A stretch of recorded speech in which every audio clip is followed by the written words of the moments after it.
වැස්ස කාලෙට ඇඟිලි අතර කුණු වීම නැත්නම් ඇඟිලි අතර තුවාල හැදෙන එක ඔයාලට ගැටලුවක්ද? මෙන්න ඒකට හරි අපූර්ව පිළියමක් අරන් ආවා. ඔයාලා මේ දැක්කද මේ මොනවද මේ බෙහෙත් වර්ග කියලා? මේ තියෙන්නේ දොඹ. වියලි දොඹ ගෙඩි කිහිපයක්. මුලින්ම අපි මේ දොඹ ගෙඩියක් අරගෙන ඉරටුවක්කට උල ගහ ගන්න ඕනේ. නැත්නම් මේක පුරුස්ස ගන්න අමාරු හින්දා මෙන්න මේ ආකාරයට ගන්නට මේක උල ගහ ගන්න ඕන. යකඩ කම්බියක උනක් කමන්නේ වඩා සුදුසුනේ ඉරටුව. ඒකින්ද තමයි ඉරටුව ප්‍රයෝජනට ගත්තේ. ඊට පස්සේ පහනක හෝ ගෑස් ලිප ආධාරයෙන් මේක හොඳට පුරුස්ස ගන්න ඕනේ.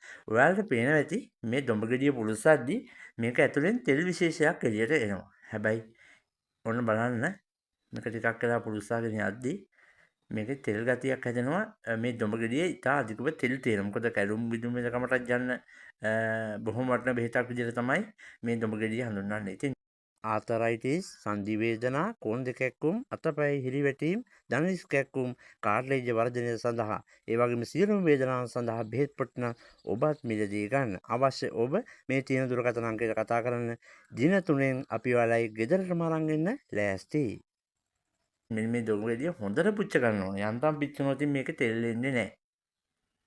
ඔන්න බලන්න මං ඔයාලට ක්‍රමක්‍රමයෙන් පැහැදිලි කරන්නම් මේ දොඹ ගෙඩිය පුරුස්සලා.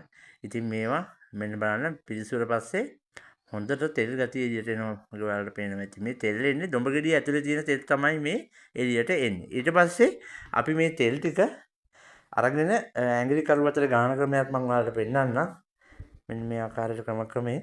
මොකද මේවා දේශීය බෙහෙත්. ඉතින් මේවා විස නෙවෙයි. ඒ වගේ මුදල් යන්නේ නැහැ. දොඹ ගස් යට නැතත් වවුලු ගෙනල්ලා දාන ඕන තරම් දොඹ ගෙඩි තියෙනවා අපේ ගෙවතු වල. ඉතින් ඒ වයින් ගෙඩි 5ක් අහිඳලා තියාගෙන මෙන්න මේ ආකාරයට පුරුස්ස ගත්තට පස්සේ මේක රත් වුණු දොඹ ගෙඩියෙන් ටිකක් වෙලා යද්දි හොඳට තෙල් ගතිය එනවා. ඊට පස්සේ මේ ඇඟිලි කරු අතර දිලිරියක් නෙමෙයි බැක්ටීරියාවක් තමයි දිලිරිය හට ගන්න තැන මේ දොඹ ගෙඩියේ තෙල්. මේක සාමාන්‍යයෙන් කළු පැහැයට යන්තම් හොරුයි. මොකද මේ පුච්චපු අඟුරුත් එක්ක ගෑවෙන හින්දා මේ තෙල් ටිකක් ඇඟිලි අතර හොඳට ආලේප කරලා බලන්න.